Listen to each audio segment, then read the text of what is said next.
"Hey!" Claire yelled. "Hey yourself. Let's go, sister," Wendy shouted with mock cheerfulness. "What are you doing?" Claire protested, trying to free herself from Wendy's grip. To no avail. Wendy dragged her beneath the vendor's table, and the world went black. Claire winced and struggled to open her eyes as a spray of water hit her body. Fully clothed, she felt neither warm nor cold, but clearly annoyed as she stood facing Wendy. "Hey, stop it!" "Sorry. Gotta get all those toxic particles off, girl. Hold still," Wendy ordered with that same strange cheerfulness. "Get what off?" Claire shouted as the powerful spray moved further down her body, and she was finally able to keep her eyes open. They were standing in a community shower, the kind found in school locker rooms. Claire turned her head. She could see the glow from Wendy's shop just beyond the doorway. Somewhat relieved, she turned back to Wendy and gave her an exasperated look. "It's really toxic. You don't want it to take hold, cause an infection." "Almost done," Wendy assured her as she focused the spray on Claire's feet for several more minutes. The humiliation was nearly intolerable. The only other time she could remember being hosed down was when she was 4 and not wanting to interrupt her fun and pooped her pants while playing outside. Wendy giggled and covered her mouth. Claire shot her a glare for obviously intruding on her thoughts, on top of everything else. Wendy bit her lip as she shut the water off and hung the hose on a hook behind her. Then she turned and waved her hand. A strange blast of air, neither warm nor cold, with no visible source, dried Claire's jeans and t-shirt. "I'm sorry, but I had to," Wendy's finally offered as a blast of air ceased. Embarrassed, Claire looked down at her t-shirt and smoothed non-existent wrinkles as tears welled up in her throat. "Come on," Wendy said, stopping her. In mid-swipe, taking hold of her hand. Claire sulked all the way to the front of the shop, where 2 white beanbag chairs awaited them, up in the storefront window. Claire gave Wendy a questioning glance. "After you," Wendy motioned for Claire to lead the way. The 2 of them plopped down. Claire folded her arms in defiance as she turned to see what now lay beyond Wendy's shop. The morgue was gone. It was a pasture of horses, Arabians, just like the one in the latest poster she had discovered hanging in Anna's room. Claire's heart sank as she wished Anna was there to see them, then sank deeper as she realized what she'd inadvertently wished for. "I've got to go." "Chillax, Claire. Rest a minute." "Stop that. It's very rude to just pop into someone's head whenever you please." "Sorry, but sometimes it's for your own good. You need to slow down. For a little bit. It'll help you restore your vibration. You're just starting to get a little color back," Wendy said softly as she crossed her legs. Claire did a double take. Wendy was wearing something like a hazmat suit. "When did you put that on?" "I've had it on." "No, you didn't," Claire argued. "I didn't want to scare you. I used a filter so you'd see me in my regular clothes. But I need to keep this on for a while, at least until your color's back," Wendy explained. Claire looked down at her hands and her arms. Her skin was dull gray. "Oh, God, I'm sorry. I didn't realize." "No, my bad. I forgot to tell you about the specials. Use 2 or more signs and get one bailing out of the muck free," she winked at Claire. Claire smiled weakly. "How did you know I was going to use the dark jars?" "Yes, I forgot to mention, the dark ones also are kind of security tagged." Embarrassed, Claire tried to explain. "I just needed to find her and make her pay. Why shouldn't she? Why is everyone but her suffering as a result of her actions?" "You don't know that." Wendy shook her head slowly. "I do. I've seen Michael wasting away and Sal panicking. I've seen my husband cry his eyes out, my girls lonely and confused. I've heard my mother absolutely beside herself with grief." Claire cried, fresh tears rolling down her cheeks and throat. "Their path is their path, Claire. The whole enchilada, beginning to end. I didn't think you'd dabble in the dark, so I glossed over it. Didn't give you a fair warning. My mistake. Just so you know, you're going to be too low energy to produce any light-filled signs for a while." "Why?" "That's the problem with the dark. Once you start dipping into those signs, pretty soon it's all you have access to. And you just get more and more bogged down in the darkness. It's like you can't stop trying to fix and control things." "I think you're overreacting." "I didn't even find her," Claire said as she angrily wiped away at her tears. "You were right on her. She was the woman in front of you. The one you couldn't see around. You zeroed in on her like a missile. The lady in the moo-moo? Yeah, right. Julia's blonde and a stick. Her two favorite food groups are coffee and cigarettes. She wouldn't have been caught dead in that outfit. Besides, how do you know what I had in mind? It was her. People change. And by the way, I ran into a friend of yours before he returned to the Earth plane. He said you told him there's a plan at work. You forget all about that plan? Claire sighed. Well, consider this your one get out of jail free card. Now you're on your own. With great signs comes great responsibility. Very funny, Claire said with a smirk. What about Michael? Michael chose a wicked hard path. Why would you think this wasn't part of it? You're messing with his evolution. As an egoist teacher, his evolution is crazy important to him. You're screwing up a plan that he's worked hard on. But it's so painful to watch him suffer, Claire argued. So don't watch so dang much. Claire grumbled and punched the beanbag with her fist. Wendy laughed. Claire finally had to laugh at herself. She heard a whinny and looked out the window. They're so free. I always thought I'd be free here. You would be if you'd just let go. And never used another sign? Claire arched an eyebrow at Wendy. I didn't say that. Claire closed her eyes and made a concerted effort to put the entire lecture behind them. Why did my dad want to be autistic? He's on his last trip back. He's closing in on this awesome plane of total light and love. The infinite. The infinite, Claire whispered to herself. What do you guys mean when you call him an egoless teacher? To make it to the highest level of enlightenment, you have to return to the Earth plane, mentally disabled by their standards. Your entire job is to teach empathy and patience to everybody around you. And girl, it is a bitch of a job. When you go back as an egoless teacher, there'll be days you wish your job was cleaning out the porta potties after Taste of Chicago. Claire made a face and rolled her eyes. Seriously. You go there knowing you'll get no recognition whatsoever for being such an important teacher. You might experience unbelievable love and care, or you might not. But you touch so many lives in ways no one else can. You reach people's souls and even transform some. But you have no control over, well, very little else. He seriously chose that? Pretty cool, huh? You live a hard life, sometimes stared at and teased, totally misunderstood by most people, and only respected by a handful. You're preyed upon and taken for an idiot by jerks who have no idea what a genius you are. It's the most frustrating existence, but also rewarding. The souls you reach, the ones you do reach, are healed in a way only one other energy is capable of. No kidding?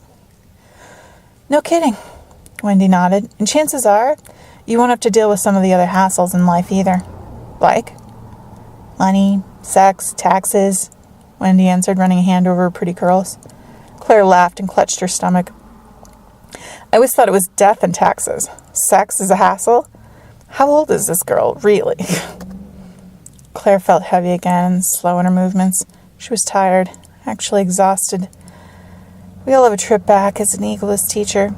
We don't always know about it. I don't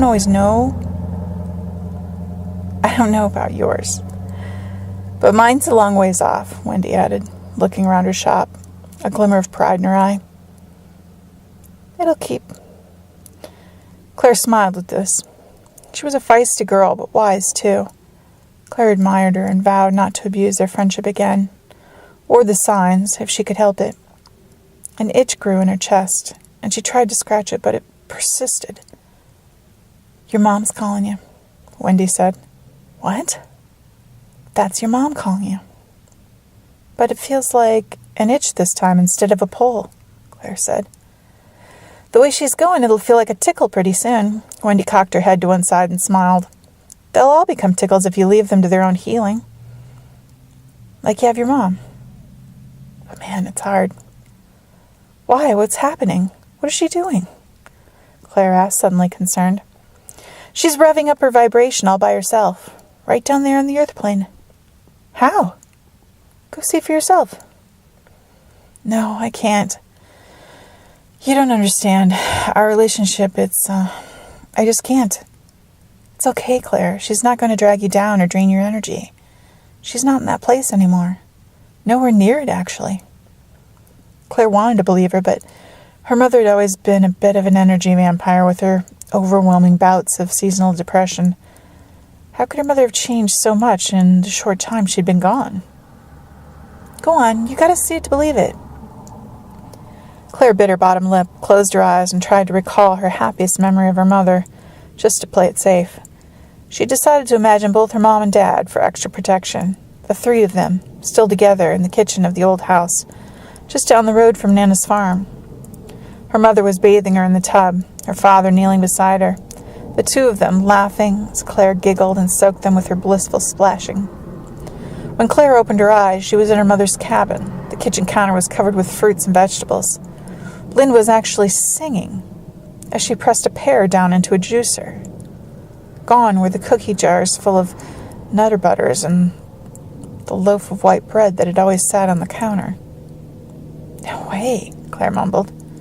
The entire room felt positively electrified with a light, happy energy, and it was all coming from her mother, the energy vampire, in the dead of winter, no less. Anna sat in her room studying her mom's face in a framed photo. She was so pretty. The corner of her mouth turned up as she remembered her mom usually lost at least 2 pairs of sunglasses on every vacation. The camera. I bet there's pictures of her in there. Pictures we've never even seen. Anna flung her bedroom door open and raced down the hall to her parents' room. She knelt down in front of the nightstand and eased the drawer open as if something magical might come fluttering out. To her disappointment, nothing but the scent of makeup and cherry lifesavers escaped the dark drawer. She turned on the lamp and pawed through flowered thank you notes, batteries, expired dog food coupons, and some tubes of lipstick she pocketed. Not for their color, but because they'd touched her mother's lips. She paused on certain items, turning them over in her hands, letting memories spill out of them. Anna reached for a book and flipped it over. She snorted when she read What to Do with a Dog That Eats Everything. When she put the book back, she spotted the thin gray nylon strap of her mom's camera and pulled on it. Yes.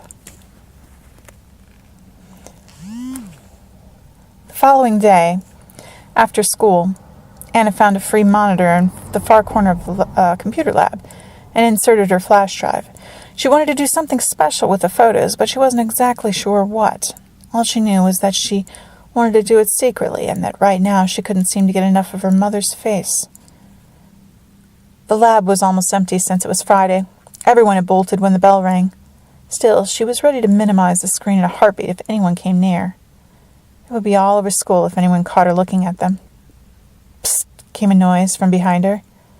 She minimized, saw nothing. She brought the photos up again and resumed clicking through them. Psst, pierced the silence of the lab once more. The lab manager cleared her throat and glared in Anna's direction.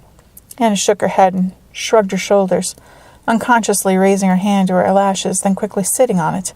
She swiveled in her chair to look around. A guy was staring at her from across the room.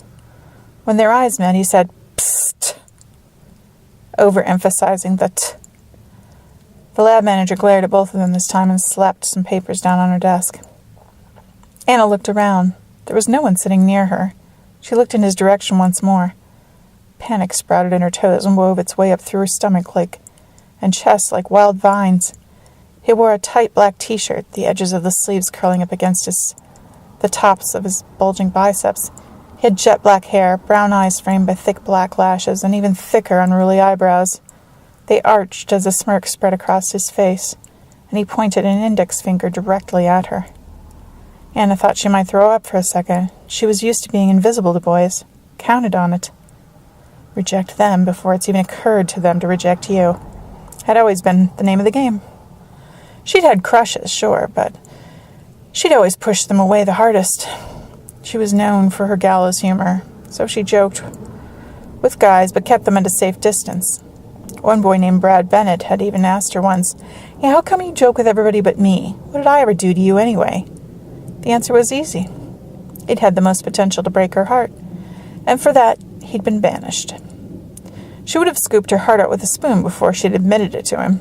Instead, she'd only shot him a look as if to say, "Are you smoking crack?" It was the last time he'd ever spoke to her. Brad Bennett couldn't hold a candle to this olive-skinned Adonis.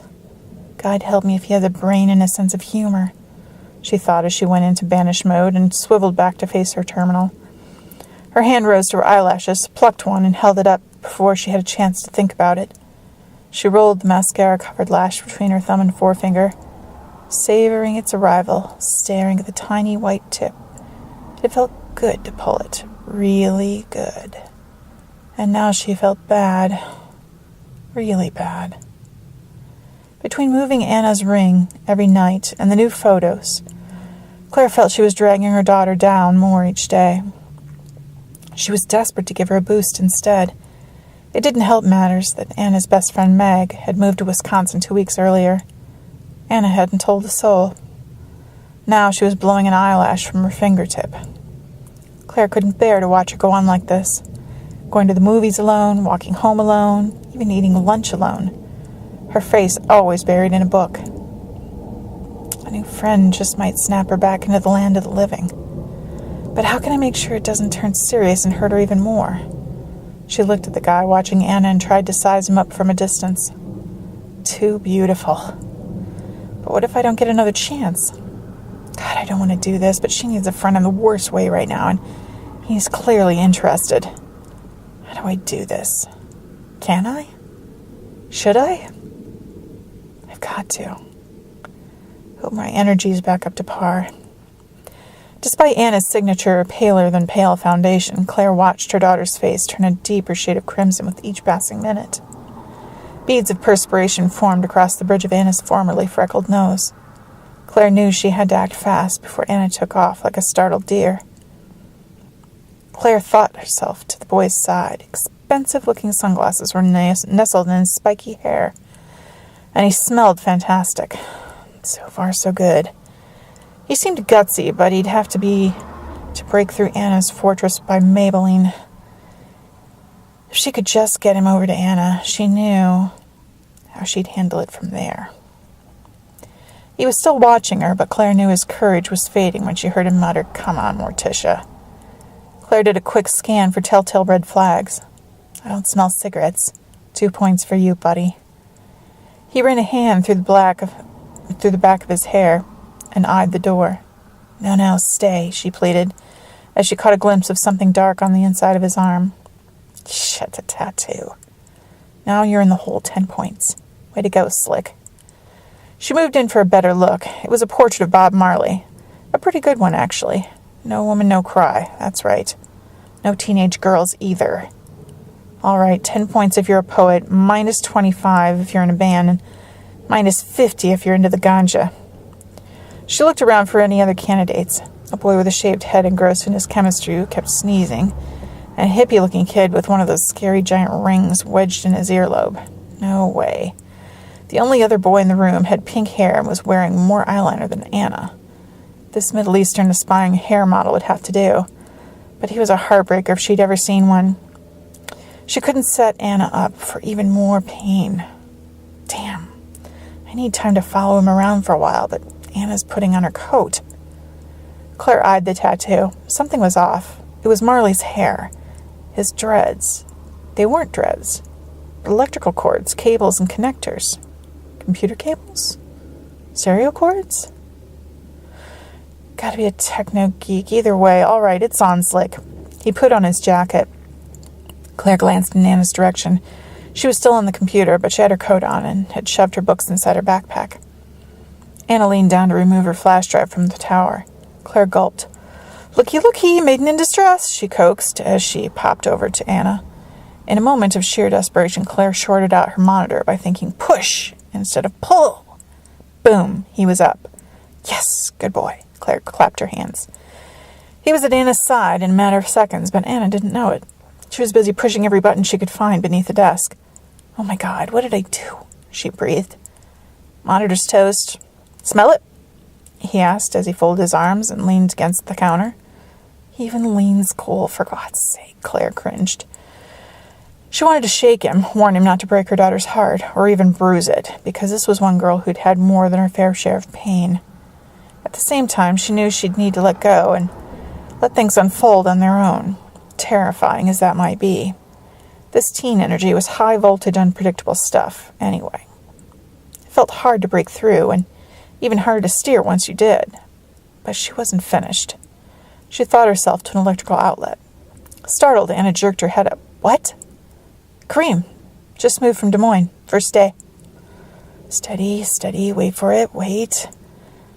I didn't think I'd seen you around, Anna whispered in a surprisingly cool tone. So, are you in mourning, or do you always look like this? He joked. Actually, both. Claire guffawed. Nice one, Banana. My mom. Shit, Kareem said as he covered his face with his hands. I'm such an asshole. Anna laughed, and Claire recognized at once it was her who's got the upper hand now laugh. They were off to a halfway decent start. I'm surprised no one told you. I swear it's all anyone talks about. Really? Why? I can't believe this. The one person in the tri-state area who doesn't have a clue what happened. You don't have to explain, really. At least one person in this stupid school should know what really happened. Now, Claire braced her feet against the wall and pulled every ounce of electricity she could from the socket.